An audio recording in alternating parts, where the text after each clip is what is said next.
Your will may be one of the most important documents you ever create, but many people make simple mistakes that can cost your family thousands or worse, tear your family apart. Hi, I'm Dave Lopez. And I'm Chase Lopez, and we're investment advisor representatives of ILG Financial. And today is another episode of Retire Your Way with ILG Financial, where we talk all things retirement.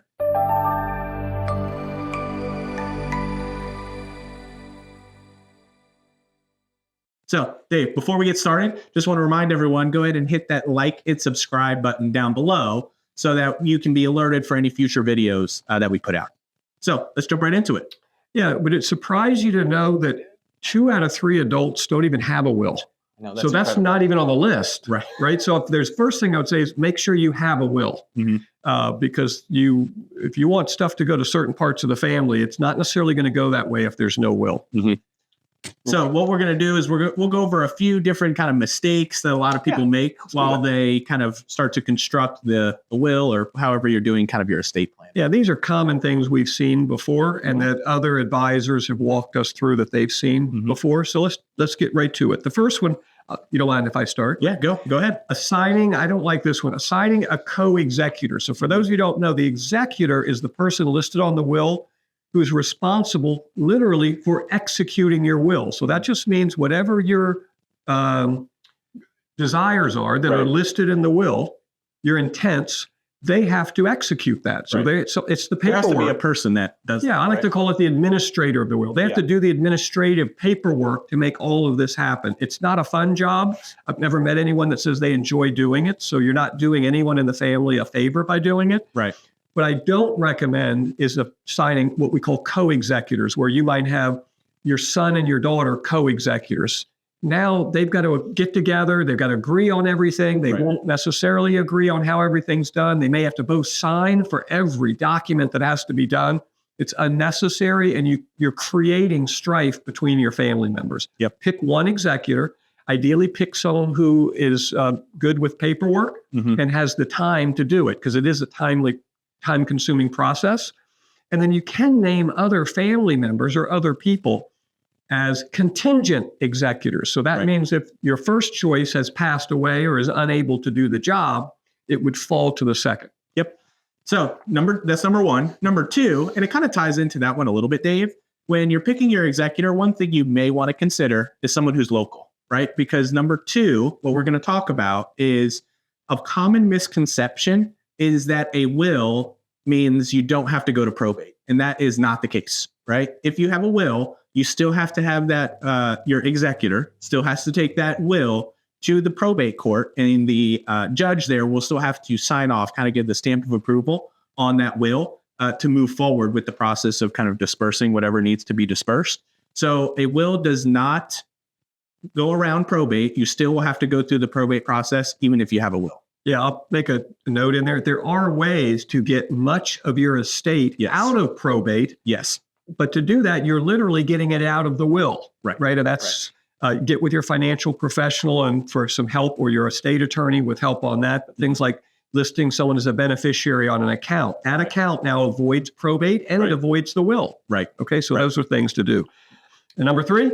Okay, number 3 is being too vague specifically with sentimental items. So family heirlooms or pictures or things like that. If there's something you want your daughter to have, you need to specifically list that in the will. What happens is, and it's really common, you'll just put a blanket statement in the will that all my other belongings split between my 3 children, for example, right? And what happens is, over time, this may be you if you're watching, you have promised more than one kid that painting. And they're just creating anxiety between them. And they're going to end up having hard feelings when they think mom promised it to me. And that's on Christmas, she actually said I could have it. And you probably did do that. So you can resolve all of this by just keeping a running list and I would suggest, every family's different, I would say, let your family see the list. So there's no surprises later. And if there is a misunderstanding about that painting, now you can deal with it while you're alive instead of just leaving it for the poor kids to have one of them. Both of them might be upset. I think a big one there, Dave, also is jewelry, right? Oftentimes in wills, people will say, hey, the jewelry, divvy it up evenly. but some pieces of jewelry are more sentimental than others, right? So again, like you said, you just want to list those things out, Yeah. as best. Do you want my jewelry? Is that what you're saying, Chase? Well, we'll talk about that offline. So on my will, Chase wants to be listed on my one ring. All right, so that's number 3. Yep. Number 4 is not updating your will after major life events. So think either a divorce, you have a new family member enter the family, whether that be a child or a grandchild, right? After those life events, you want to make sure that your will is still up to date to reflect that change. So one of the things that we do with a lot of our clients is every year when we get together for what we call their annual reviews is we go through their beneficiaries, right? We say, hey, any new grandchildren, any new people you want to put into the beneficiaries or into the will in this example, any people you want to take out, right? So that's something that you just want to be constantly on top of, especially around those big life events. Yeah, and I would say an easy way to do that is now that we have phones for our calendars and stuff, Yes. just set a reminder that maybe once a year, it just pops up, okay, any changes to my will, and it just reminds you to think about it. And if you have a question and you're like, wow, that is true, so-and-so got married and that changes things, right? You can get with your estate attorney and change the will. Yep. Okay. Number 5. Number 5 would be aware that when your will gives something to someone, maybe a child in this example, they're getting a gift. And you want to be very cognizant of the impact of that gift and think it through so it doesn't actually end up being a burden or to the detriment of the person who gets it. Here's an example. Let's say that you said my retirement account is going to go to my child, but your child is 18, maybe still in school, and they haven't learned to be fiscally responsible yet. They could take that money and blow all of it on a car and a party and a trip, right? And they would regret it. And I would suggest probably that wasn't your goal of the gift. Right. So you want to be very thoughtful about when I'm giving something to someone, what's my intent? Is it so they have enough for a down payment for a house? Is it so that they can have money to let grow and have something for retirement?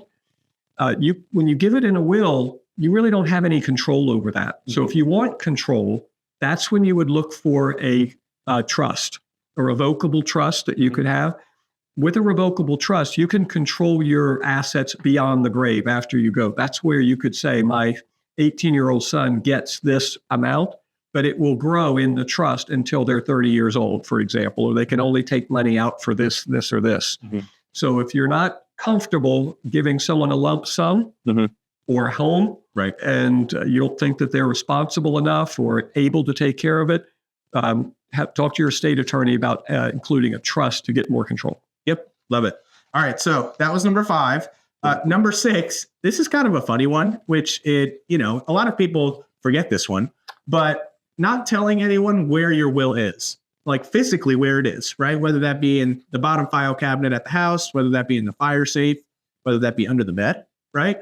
Really, you want to make sure whoever is the executor, so going back to where we kind of started this conversation, you want to make sure that person knows where the will is. So if something happens, right, they can just go directly to that place, grab the will, and get the process started on all of that. Yeah, and I think there's usually, you can have a couple copies of it. Yes. Signed, all signed.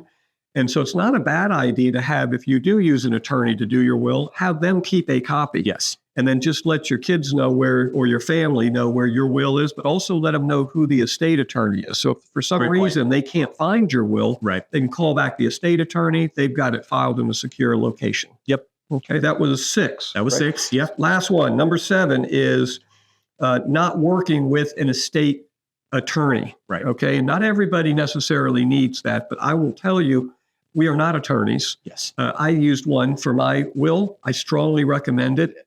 And the reason is, if you don't use one, it's very possible your will's fine. Yeah. But if it's not, you'll have no way of knowing. No one will know until you go through probate and these mistakes come up. And the result may be the money doesn't go where you want it to go. Right. It doesn't have to be that expensive. If the will is very simple, you could probably get it with an attorney for under $600. Right? You can do it cheaper. If you do it yourself, you can do it for free. But again, you don't know what rules are going on with the state you're in, or just something you didn't think about. And the estate attorney will help you walk through that. Yeah, and it's a great point, Dave. And this kind of goes back to a lot of the things that we talk about on our channel here, which is you want to make sure you're engaging with the professionals that have all the I's dotted, all of the T's crossed. So to your point, there's not some misunderstanding or anything, down the line. Yeah, and with our clients, and the folks listening know this, our clients, we actually have this conversation and recommend a state attorney if it's a good fit for them. But we recommend they have them take a look at that. And likewise, we do on the tax side with tax accountants and CPAs when it's relevant. Yep. So get with your estate attorney. Make sure your will is all done correctly. These are the 7 mistakes that you should look for. And we look forward to seeing you next time. See you next time. Hi, Dave Lopez here. I want to thank you for watching our ILG Financial video series, Retire Your Way with ILG Financial. Just wanted to remind you, in addition to our YouTube video series, we also offer podcasts, 30-minute podcasts on different topics. You can check them out through our YouTube channel. You can also look at them through our website or any of the below listed platforms. Talk to you soon.